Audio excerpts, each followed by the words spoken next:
आदरणीय, बहुत ही अच्छा स्थिर प्रज्ञ की व्याख्या आप कर रहे हैं।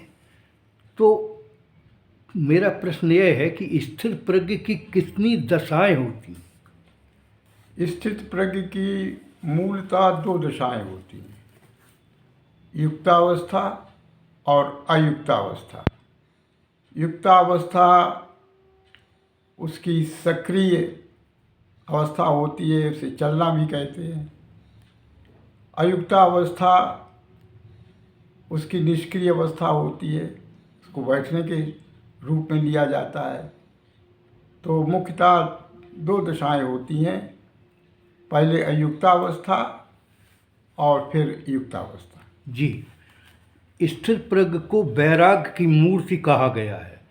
तो ये वैराग्य गुरुदेव कितने प्रकार का होता है और वैराग्य प्राप्त करने के साधन कितने होते हैं? ये वैराग्य मुख्य रूप से दो तरह का होता है,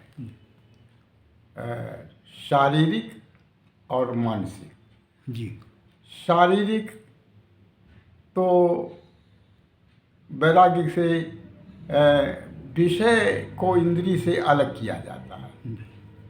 कछुए की तरह, कछुआ जैसे होता है तो किसी खतरे को देखता है तो अपने अंग समेट लेता है, और जब ये देखता है कि खतरा टल गया है तो पुनः चलने लगता है। तो इसी प्रक्रिया से विषयों का इंद्रियों से संपर्क तोड़ देना, फिर जोड़ लेना, फिर तोड़ देना, ये प्रक्रिया चलती है।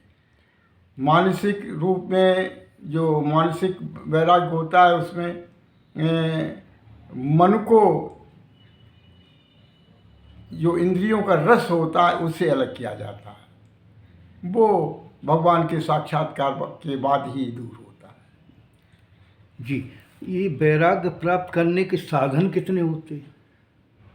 वैराग्य प्राप्त करने के साधन भाई, एक तो कच्छप वृत्ति है जो इंद्रियों से विषयों को संपर्क समाप्त करती है, और दूसरी वो परम दृष्टवा, परम माने ईश्वर, ईश्वर को का साक्षात्कार जो मन को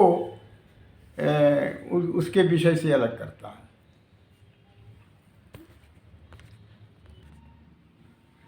गुरुदेव, आपने बताया मानसिक वैराग्य में मन को अलग कर देते हैं, वो क्या है? देखिए,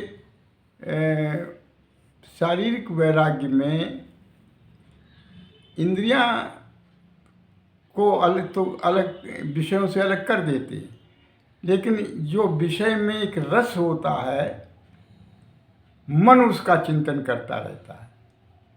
तो ये चिंतन तभी बंद होता है जब मन को डाइवर्ट करके परमात्मा के चरणों में लगा दीजिए, उसका साक्षात्कार कीजिए।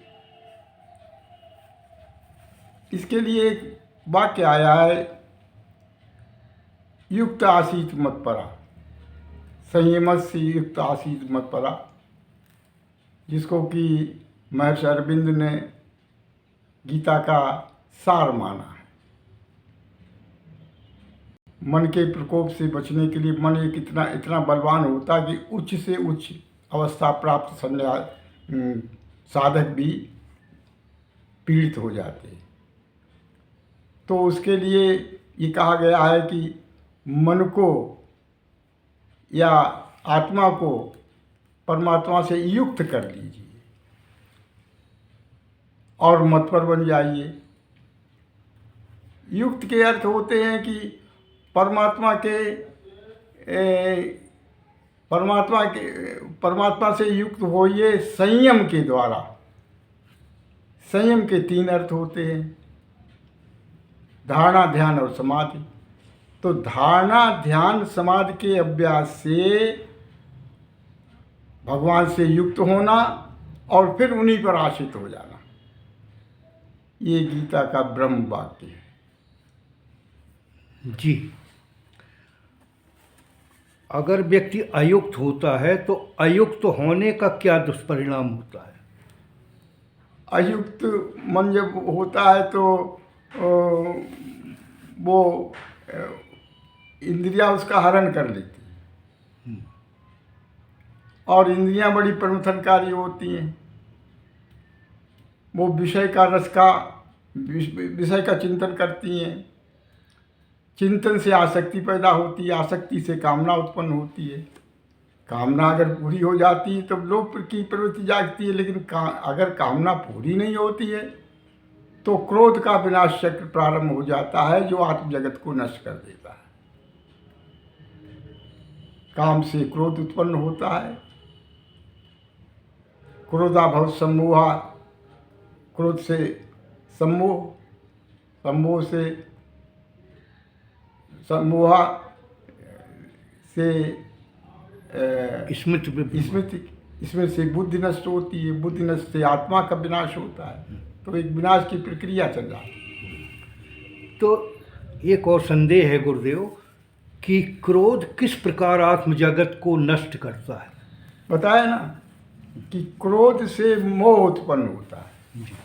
मोह जो है वो बुद्धि को भ्रमित करता है, और बुद्धि के नाश से आत्मा का नाश होता है, और आत्मा से जीवन का नाश होता है। उत्तम, अति उत्तम, आनंदमय आपने जो है सरल शब्दों में व्याख्या की। मन बहुत ही प्रसन्न और सभी शंकाओं का समाधान हो गया। धन्यवाद गुरुदेव।